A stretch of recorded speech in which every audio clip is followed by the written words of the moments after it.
নমস্কাৰ welcome to my YouTube channel. আজি এই ভিডিঅ'টোত মোশন চেপ্টাৰ ডিসকাস কৰা হৈছে।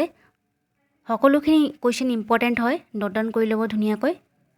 আৰু যদি তোমালোকে অইলৰ জিকে বিচাৰিছা তেতিয়াহ'লে মোৰ ডেছক্ৰিপশ্যনত গৈ কিনে এবাৰ চেক আউট কৰি ল'বা। মই লিংকটো দি দিছোঁ, তাৰ পৰা পাৰচেজ কৰি ল'বা।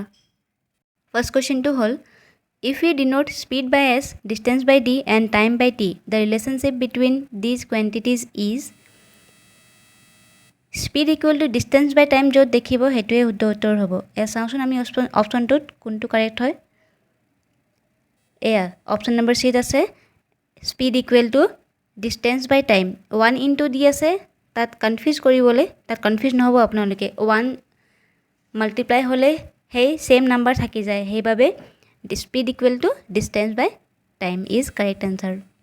Next question, the distance travel by the vehicles is recorded by. যেতিয়া ডিষ্টেঞ্চ ট্ৰেভেল ৰেকৰ্ড কৰে তেতিয়াহ'লে অডোমিটাৰ হ'ব, আৰু যেতিয়া স্পীড ৰেকৰ্ড কৰে তেতিয়া স্পীডোমিটাৰ হ'ব। ক্লিয়াৰ কৰি ল'ব ডাউটটো। Next question, a bus travels 54 kilometre in 90 minutes, the speed of the bus is.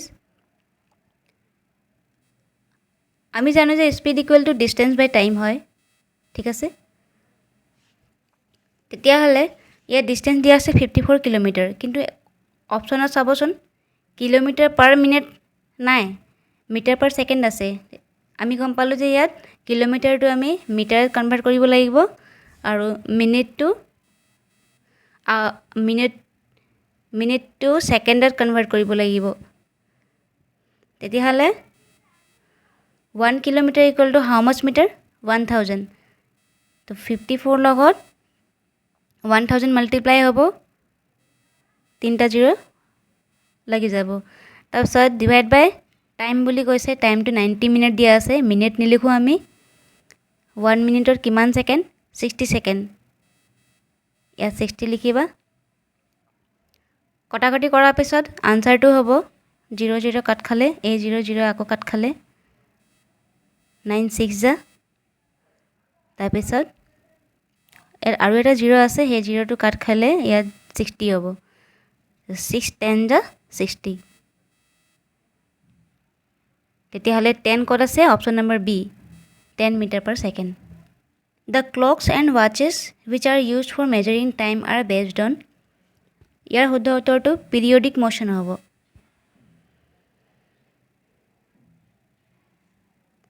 নেক্সটটো চাওঁ, the device which is used for measuring time intervals in sports activities is called. ইয়াৰ শুদ্ধ উত্তৰটো ষ্টপ ৱাচ হ'ব। If the speed of an object along a straight line keeps changing, its motion is said to B non uniform motion.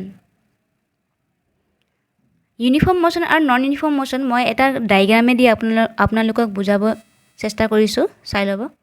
Uniform motion বুলি ক'লে এটা straight লাইনত অবজেক্টটো move কৰে, ঠিক আছে, এনেকৈ।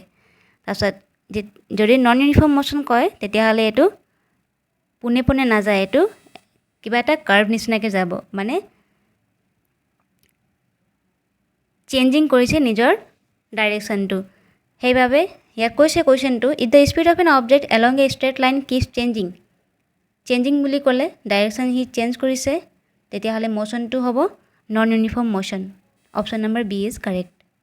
The most well non periodic motion is that of. Simple pendulum হ'ব ইয়াৰ শুদ্ধ উত্তৰটো। Option number C is correct. The most appropriate unit for expressing the speed of a space rocket is. Actually আমি জানো যে স্পীডৰ ইউনিট কি হয়? Metre per second, হয় নাই? কিন্তু ইয়াত দিয়া আছে speed of a space rocket is.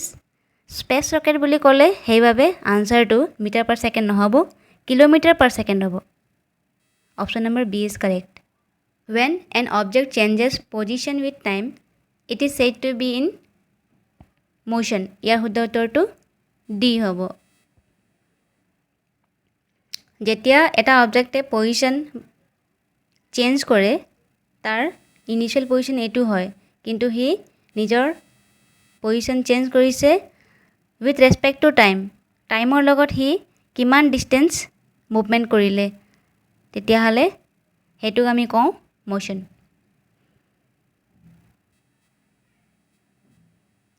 Next, a motion in a straight line in a fixed direction represents a uniform motion. ইয়াৰ শুদ্ধ উত্তৰটো বি হ'ব।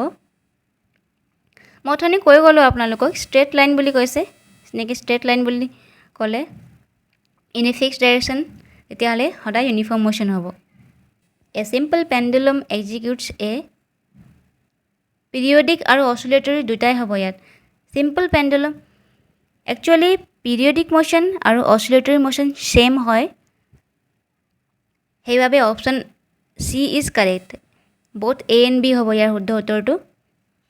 Next, the distance time graph of an object under uniform motion is a straight line. এতিয়া অলপ আগত আমি পঢ়ি গৈছিলোঁ এইটো, ইউনিফৰ্ম মোশ্যনত ষ্ট্ৰেট লাইন হয়, নন ইউনিফৰ্ম মোশ্যনত কাৰ্ভ লাইন হয়। ঠিক আছে, নেক্সটটো চাওঁ। SI unit of speed is কি হ'ব? জাষ্ট মই কৈ গৈছিলোঁ স্পীডৰ SI unit metre per second হ'ব। Option number A is correct. Which of the following measures the most accurate time? এইটো কোৱাৰ্টজ ক্লক হ'ব। Option number C is correct. And oscillatory motions are, এতিয়া অলপ আগত ক'লোঁ পিৰিয়ডিক আৰু অচিলেটৰী মোশ্যনছ একেই হ'ব সদায়। The motion of the moon around the earth represents a periodic motion হ'ব এইটো। Which of the following is the SI unit of distance? SI unit বুলি ক'লে মিটাৰ হ'ব, যদি CGS unit বা MKS unit বুলি ক'ব তেতিয়া কিলোমিটাৰ হ'ব।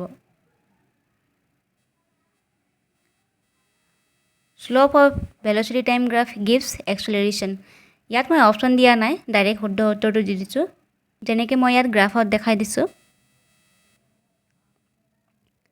ইয়াত ভেলচিটি থাকে, ইয়াত টাইম, তো মাজৰ পৰা এইটো শ্লপ যাব, এই শ্লপটোক আমি এক্সিলাৰেশ্যন বুলি কওঁ।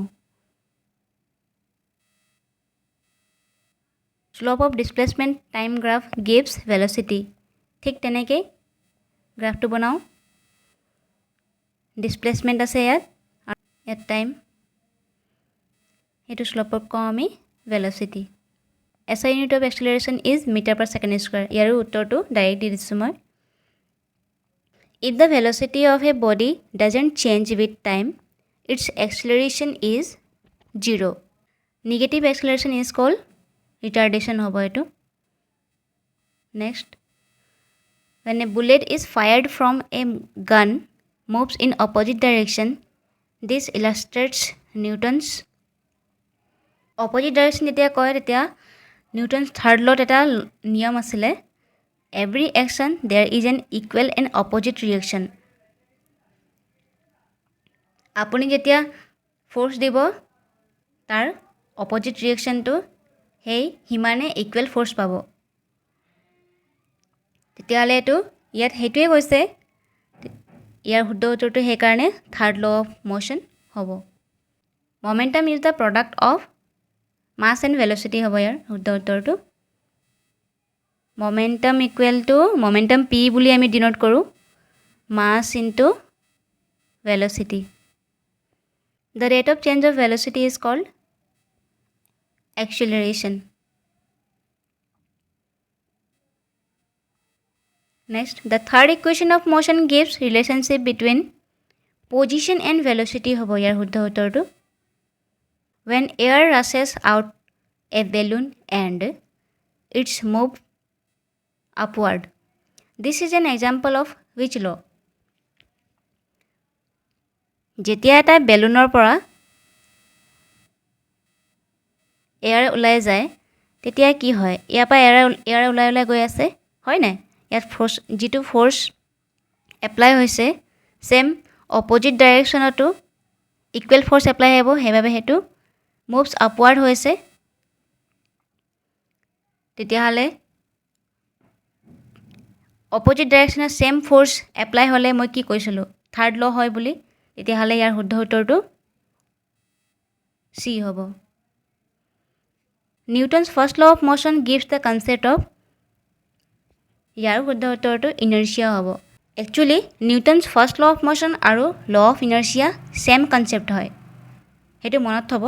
নিউটনছ ফাৰ্ষ্ট ল অফ মোশ্যনে বুজাইছে যে যেতিয়া এটা বস্তু মোশ্যনত থাকে সেইটো মোশ্যনতে থাকিব, আৰু যেতিয়া ৰেষ্টত থাকে তেতিয়াও ৰেষ্টতে থাকিব, যেতিয়ালৈকে তাত বাহিৰৰ কোনো এটা ফ'ৰ্চ বা বল এপ্লাই নকৰে তেতিয়ালৈকে সেইটো ৰেষ্টতে থাকিব, সেইটো বুজাইছে actually. Who define law of gravitation? Law of gravitation নিউটনে ডিফাইন কৰিছিলে। আজিৰ ভিডিঅ'টোত ইমানেই। আশা কৰোঁ আপোনালোকে সকলোৱে বুজি পাইছে। নোট ডাউনটো কৰি ল'ব, পাহৰি নাযাব। এনেকৈ মোবাইলত অকল চাই গ'লে কেতিয়াও মনত নাথাকে। নেক্সট ভিডিঅ'টোত আকৌ লগ পাম। Thank U.